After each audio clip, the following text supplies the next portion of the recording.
Hi friends, welcome back to Vamsi's lifestyle. இன்னைக்கு காலையில் மாடிக்கு பூ பறிக்க, வெஜிடபிள்ஸ் பறிக்கலான்னு மாடிக்கு வந்தால் அங்கே பாருங்க, ஒரு க்ரோ பேக்கில் ஒரு மயில் அப்படியே சட்டி மாதிரி உக்காந்துருக்கு. எனக்கு பார்த்த உடனே ஒரே அதிர்ச்சி. ஏன்னா நேற்று தான் அந்த ஒரு பக்கத்தில் ஒரு 4 பேக் இருந்தது, க்ரோ பேக்கு. அதில் ஃபுல்லாக விதைகள் போட்டு விட்டுருந்தேன். எல்லா விதைகளும் முடிச்சிருச்சுங்க. அங்கே பாருங்க எப்படி உக்காந்துருக்குன்னு சொல்லி. எனக்கு கிட்ட போகிறதுக்கும் பயமாக இருந்துச்சு. சரி, ஆனால் இப்போ இருக்க அனிமல்ஸ்க்கு, பேர்ட்ஸ்க்கெல்லாம் கொஞ்சம் கூட பயமே இல்லை. எவ்வளோ கிட்ட போனதுக்கப்புறம் அது அப்படியே பறக்குது பாருங்க. வீட்டில் நடந்தால் பள்ளி நம்ம கூடயே நடக்குது. காகத்துக்கு சாப்பாடு வைக்கலான்னு போனால் நம்ம கையிலேருந்தே காக்கா சாப்பாடை வாங்கிக்குது.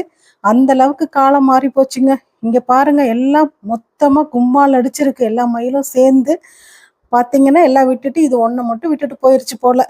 எனக்கு ரொம்ப கஷ்டமாக இருக்குங்க. என்ன பண்ணுறதுனே தெரியல.